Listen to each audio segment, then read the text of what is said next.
로마서 3장 1절부터 8절까지 말씀을 통해서 하나님은 신실하시다, 하나님은 신실하시다라는 제목으로 말씀을 증거하겠습니다. 성도 여러분께서 차근차근 바울 서신을 읽어보면 곳곳에 바울이 마치 누가 질문하는 것처럼 가상의 질문을 던지고 바울 스스로 그것에 대하여 대답하는 형식으로 기록된 부분들이 곳곳에 있다는 사실을 발견하게 될 것입니다. 바울이 복음을 이렇게 증거합니다.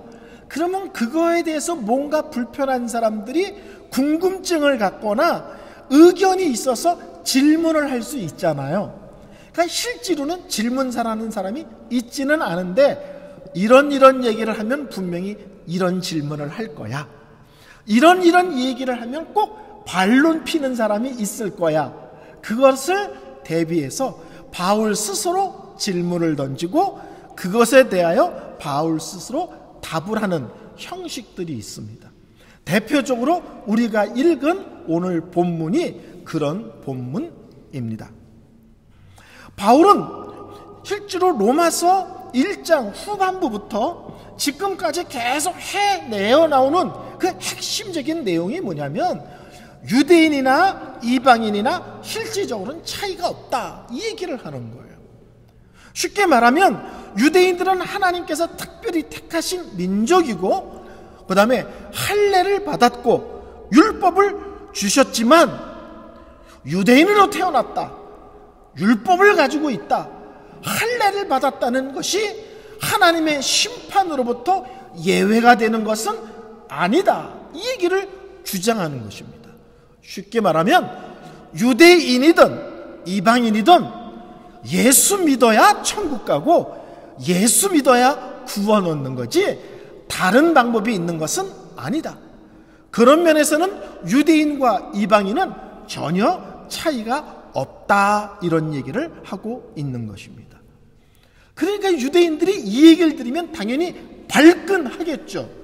그러면 하나님께서 우리 민족을 택하시고 우리와 언약을 맺으셨는데 그게 무슨 의미가 있느냐, 이게 발끈할 거 아닙니까? 그래서 오늘 본문이 그 발끈하는 유대인들의 가상적인 질문에 대한 답을 하는 형식으로 되어 있습니다. 첫 번째 가상 질문이 뭐냐면 1절 2절 말씀인데 그러면 이스라엘 사람으로 태어난 게 뭔 도움이 됩니까? 뭔 유익이 있다는 말입니까? 이러는 거예요. 1절 2절 말씀입니다. 그런즉 유대인의 나음이 무엇이며 할례의 유익이 무엇이냐? 범사에 많으니 우선은 그들이 하나님의 말씀을 맡았음이니라. 하나님께서 모든 민족 중에 특별히 이스라엘을 택해 그들과 언약을 맺었습니다. 그리고 그들은 자신이 하나님의 언약 백성이라는 표로 할례를 받아서 몸에 흔적을 갖고 할례받은 백성으로서의 의식을 갖고 살도록 하셨습니다. 오늘 그 얘기인 거예요. 그러면 유대인으로 태어난 것과 할례를 받은 게 별거 아니란 말이냐? 라는 변론에 대하여 바울은 결코 그렇지 않다. 너무나 많은 유익이 있다. 근데 그 유익 중에 가장 큰 유익, 가장 첫 번째 되는 유익이 있는데 그것이 뭐냐면 너희들에게 하나님께서 하나님의 말씀을 맡긴 것이다 라고 말씀하는 거예요. 유대인이 낳은 게 아무것도 없다는 뜻입니까? 아니요, 너무너무 많습니다. 근데 딱 하나 대표적인 것을 말씀하라면 하나님께서 당신들에게 하나님의 말씀을 주신 것입니다. 가장 복되고 유익한 것이 있다면 바로 성경이 여러분에게 주어졌다는 사실입니다. 여기서 성경은 구약 성경을 이야기하는 겁니다. 누가복음 24장을 보면 우리 예수님께서 부활하신 뒤에 제자들에게 하시는 말씀이 나옵니다. 근데 24장 27절에 우리 예수님께서 이런 말씀을 하세요. 이에 모세와 모세라는 것은 모세오경을 얘기하는 거예요. 모든 선지자의 글, 선지서를 얘기하는 거죠. 묶으면요, 구약성경이죠. 이에 모세와 모든 선지자의 글로 시작하여 모든 성경에 쓴 바 자기에 관한 것을 자세히 설명하셨다. 구약성경은 한마디로 얘기하면 예수님, 앞으로 오실 메시아, 구원자에 대한 말씀이라는 거예요. 단순하게 성경을 갖고 있다라는 뜻이 아니라 그 성경을 통하여 적어도 그 누구보다도 먼저 너희들에게 하나님께서 우리를 구원하기 위하여 구원자를 보내어 주신다는 명확한 약속의 말씀들을 너에게 허락하셨고 너희들에게는 알게 하셨다. 이게 얼마나 영광스러운 겁니까? 성경을 통해서 예수님을 알게 하셨다. 성경을 통해서 구원자를 알게 하셨다. 이거보다 더 유대인들에게 복됨과 영광이 있겠는가 하는 것입니다. 여러분, 제가 최근에 어떤 글을 읽었는데 거기에 이런 말이 있었어요. 하나님이 우리에게 1,000억을 주셨는데 많은 성도들은 1,000원을 안 줬다고 징징거린다. 하나님께서 1,000억을 주셨는데 삶 속에서는 1,000원짜리 한 장 안 주셨다고 징징거린다. 여기서 1,000억이라는 것은 예수를 얘기하고 구원을 얘기하는 거. 구원을 주시고 예수를 주셨는데 정작 우리는 삶 속에서 조금 힘들고 어렵고 괴롭고 불편한 게 있으면 그거 갖고 하나님 앞에 원망하고 불평하고 징징거리는 인생을 산다는 거예요. 유대인들이여, 너희들에게 메시아에 대한 얘기를 알려주신 것, 구원자가 오신다는 것을 알려주는 것보다 더 크고 복되고 놀라운 유익이 있느냐, 특권이 있느냐, 영광이 있느냐, 첫 번째라는 거예요. 두 번째 가상 질문은 3절 4절입니다. 어떤 자들이 믿지 아니하였으면 어찌하리요?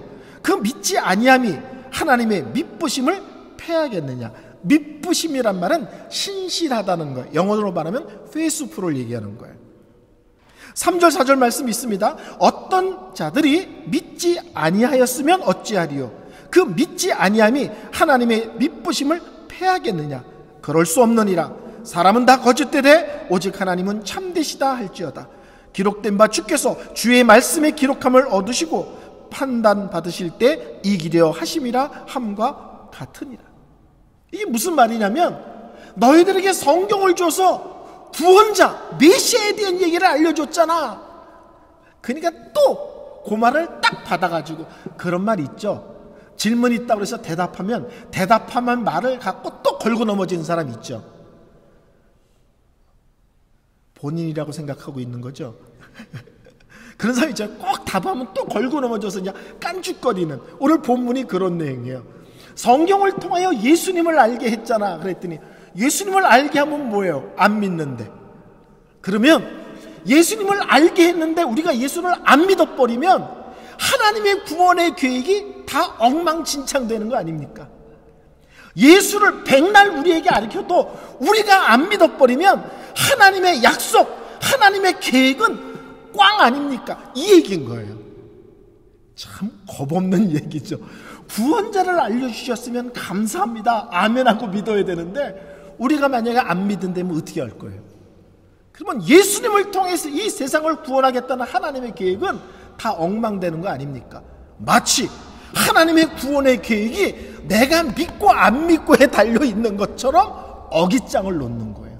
이걸 흔히 궤변이라고 그러죠. 거기에 대하여 바울은 아니다. 우리 하나님의 미쁘심, 신실하심은 결코 취소될 수 없다. 너희들이 이렇게 하던 저렇게 하던 하나님은 항상 신실하시고 자기의 계획을 끌고 가시고 우리에게 약속한 것은 지키고야 마시는 하나님이시다. 사람에 의해서 하나님의 계획이 좌우되는 것 아니라는 거예요. 그래서 이 로마서 끝분에 가면 설교자들이 이제 아주 힘들어하는 설교를 하게 됩니다. 그게 뭐냐면 9장부터 11장까지 장장 석 장에 걸쳐서 유대인의 구원 문제를 다룹니다. 이 부분을 다룰 때 이제 설교자들이 되게 힘듭니다. 왜냐면 유대인의 구원을 다루니까 설교를 듣는 우리들이 유대인 구원 얘기를 우리가 이렇게 몇 달씩 들어야 되나 이제 이 생각이 드는 거예요. 그래서 이 9장 11장 설교를 은혜롭게 하기가 참 쉽지 않습니다. 그래서 바울은 실제로는 뒤에 가면 9, 10, 11 석 장에 걸쳐서 너희들에게 먼저 메시아에 대한 약속을 줬지. 근데 너희들이 안 믿었지. 그러면 앞으로 유대인의 구원은 어떻게 되는 건지 알아? 그러면서 하나님이 어떤 식으로 유대인의 구원을 이루실지에 대한 설명을 길게 하십니다. 너희들이 이렇게 하든 저렇게 하든 하나님은 하나님의 방법으로 하나님의 사람을 구원하신다는 거예요. 사람은 다 거짓됩니다. 사람은 매일 변합니다. 그러나 하나님은 신실하시고 하나님은 변치 않습니다. 그리고 하나님은 항상 자기의 계획을 자신의 방법으로 끌고 가시며 이루어 내고야 마는 하나님이십니다. 신앙생활 오래 하신 분들은 경험이 있으시죠? 내가 쓰러지면 하나님은 그 쓰러진 거를 또 통해서 또 나를 또 새롭게 만드세요. 그렇죠? 씩씩하게 걸어갈 때는 또 씩씩하게 걸어가는 것으로 나를 만드시고, 내가 쓰러지면 또 쓰러지는 것을 통해서 또 나를 만드세요. 내가 실패하면 하나님은 또 실패한 거를 통해서 또 다시 또 나를 만드세요. 우리를 향한 하나님의 사랑과 우리를 향한 하나님의 신실하심은 언제나 흔들림이 없습니다. 그래서 가끔 그런 사람도 있잖아요. 나 없으면 하나님 손해될 걸, 이렇게 겁없는 얘기하는 분들 계시죠? 택도 없는 소리입니다. 하나님은 우리에 의해서 좌우되지 않고 하나님은 하나님의 방법으로 하나님의 일을 이루십니다. 나중에 뒤에 나오겠지만 유대인들은 하나님을 안 믿고 지금도 기독교를 핍박하죠? 그거 아십니까? 이스라엘의 선교사님들이 들어가면 선교사들을 추방합니다. 지금 이스라엘이. 그럼 저들 대체 어떻게 되는 거냐? 미리 9장부터 11장을 땡겨와서 말씀드리면 남은 자라는 이야기를 합니다. 그럼에도 불구하고 그 속에서 믿음의 사람들을 하나님께서 허락하셨다. 그럼에도 불구하고 그들 속에서 안 믿고 하나님을 대적하지만, 그러나 그 속에서 하나님은 하나님의 방법으로 믿음의 사람을 일으키시고 믿음의 역사를 끌고 가신다는 겁니다. 세 번째 가상 질문입니다. 5절 6절이에요. 이번에는 그럼 우리가 불의를 행하면, 우리가 죄를 졌어. 우리가 죄를 졌더니 하나님의 사랑이 얼마나 큰지가 드러나. 내가 죄를 졌어. 그랬더니 하나님의 은혜가 얼마나 큰지가 드러나. 내가 죄를 졌어. 하나님의 용서가 얼마나 큰지 드러나. 그러면 내가 죄 지은 게 하나님의 영광 받으시는 일에 큰 공을 세운 거 아니냐. 또 이런 논리를 피는 거예요. 이게 말이 된다고 생각하세요? 예? 근데 이런 질문을 하는 분이 꼭 있습니다. 5절 6절 있습니다. 그러나 우리 불의가 하나님의 의를 드러나게 하면 무슨 말 하리요? 내가 사람의 말하는 대로 말하노니 진노를 내리시는 하나님이 불의하시냐? 결코 그렇지 아니하니라. 만일 그리하면 하나님께서 어찌 세상을 심판하시리요? 우리 죄 때문에 하나님이 사랑이시다라는 게 드러나려면 누군가가 사고를 쳐야 사고 친 사람을 사랑하고 용서하고 용납할 때 하나님의 사랑이 드러나는 거 아니겠냐 이거죠. 참 별 얘기를 다 하죠. 근데 교회 속에서 가끔 이런 질문을 하는 사람들이 있습니다. 목사님, 가룟 유다가 예수님을 팔아서 십자가에 매달았으면 예수님이 십자가에 매달았는데 가룟 유다가 1등 공신 아닙니까? 그럼 가룟 유다를 상 줘야 되는 거 아닙니까? 이런 질문하는 사람 보셨어요? 있습니다.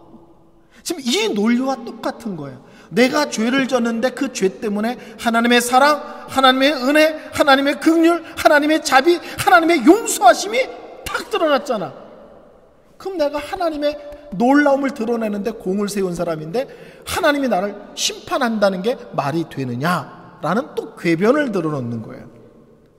그래서 오늘 성경은 얘기합니다. 하나님은 언제나 죄에 대해서는 단호하고 분명하신 분이시다. 죄는 어떤 내용을 담고 어떤 형식을 갖고 있을지라도 하나님 앞에 죄는 죄일 뿐이고 하나님은 그것을 엄하게 다스리시는, 심판하시는 하나님, 공의의 하나님이라는 것입니다. 어느 때는 내가 죄를 지은 결과 의외로 결과가 좋을 수 있어요. 근데 하나님은 그러니까 세상 말로 퉁치자 이러지 않고 그래도 죄는 죄야 이거예요. 어떤 사람이 도둑질을 하러 들어갔어. 그래서 도둑질해가지고 하나를 들고 나오는데 집주인이 숨을 쉬는 게 이상해. 그래서 119에다 전화를 해. 여기 응급환자 있다고. 그리고 물건을 들고 나와. 그러고는 밖에 나와서 내가 사람 하나 살렸다 이런다는 거죠. 성경은 뭐라 그러는 거예요? 죄는 죄일 뿐이지 죄가 어떤 식으로 포장이 된다고 하나님이 그걸 쓱 넘어가 주시지 않는다는 겁니다. 그래서 7절 8절에 좀 더 구체적으로 얘기합니다. 그러나 나의 거짓말로 하나님의 참되심이 더 풍성하여 그의 영광이 되었다면 어찌 내가 죄인처럼 심판을 받으리요. 무슨 말인지 알죠? 내가 거짓말을 통해서 하나님의 하나님 되심이 풍성하게 드러나면 하나님이 나를 심판할 수 있어? 이 말이죠. 또는 그러면 선을 이루기 위하여 악을 행하자 하지 않겠냐. 그러면 많은 사람들이 야, 죄 짓고 하나님 되심을 드러나면 되는 거 아니야? 이따위 소리를 막 떠들고 다니지 않겠냐는 거예요. 어떤 이들이 이렇게 비방하여 우리가 이런 말을 한다고 하니 그들은 정죄받는 것이 마땅하니라. 하나님은 결코 불의한 일로, 하나님은 결코 편법, 불법, 죄로 영광 받으시는 하나님이 아니십니다. 그래서 신앙생활 속에서 아주 해서는 안 되는 말이 있습니다. 그게 뭔지 아세요? 뭐러 가도 서울만 가면 되지 이런 말. 꽁 잡는 게 매지 이런 말. 이게 다 무슨 말이에요? 결과만 좋으면 수단 방법 가리지 않아도 되는 거 아니야? 이런 거죠. 내가 1등 하기 위해서 컨닝도 하고 남의 거 베끼고 별짓 다 해서 1등 했어. 1등 하면 된 거 아니야? 그게 뭐예요? 뭐로 가도 서울만 가면 돼. 꽁 잡는 게 매 이런 거죠. 믿음은요, 결과만 갖고 얘기하지 않고 과정과 또 수단과 방법과 더 나아가서는 그 일을 하게 된 마음의 동기까지도 하나님은 살피시고 영광을 받으십니다. 결과만 좋으면 되는 것이 아니라 하나님은 마음의 동기부터 수단과 방법과 절차까지도 믿음의 원리에 맞아야만 하나님은 높이시고 인정하신다는 사실입니다. 우리 하나님은 거룩하십니다. 우리 하나님은 죄에 대해서 엄격하고 분명하신 하나님이십니다. 그 앞에 어떤 식이든지 죄를 다양한 모습으로 포장하여 들고 와 하나님 앞에 흔들면 안 된다는 거예요. 죄는 죄일 뿐입니다. 설교를 결론 내리겠습니다. 오늘 본문은 크게 두 가지를 얘기합니다. 첫째는 하나님은 신실하시다. 하나님은 자신이 말씀한 것, 자신이 약속한 것을 꼭 이루어내시고 지키시는 하나님이시다. 하나님은 사람에 의해서 좌우되지 않고 사람을 통해 일하시기는 해도 그렇다 해서 사람에 의해 좌우되지 않고 하나님은 하나님의 방법으로 하나님의 신실하심을 끊임없이 보여주시는 분이시다. 두 번째, 하나님은 공의로우신 분이십니다. 절대로 죄를 용납하거나 타협하지 않습니다. 어떤 죄도 하나님 앞에서는 죄일 뿐입니다. 예수를 믿는다는 것은 죄에 대한 분명한 태도를 갖는 것이고요. 하나님의 은혜를 깊이 체험한다는 것은 죄에 대한 예민함을 갖는 것입니다. 이번 한 주도 하나님의 하나님 되심 앞에 분명하고도 정확한 삶을 살아내시는 성도들 되시기 바랍니다.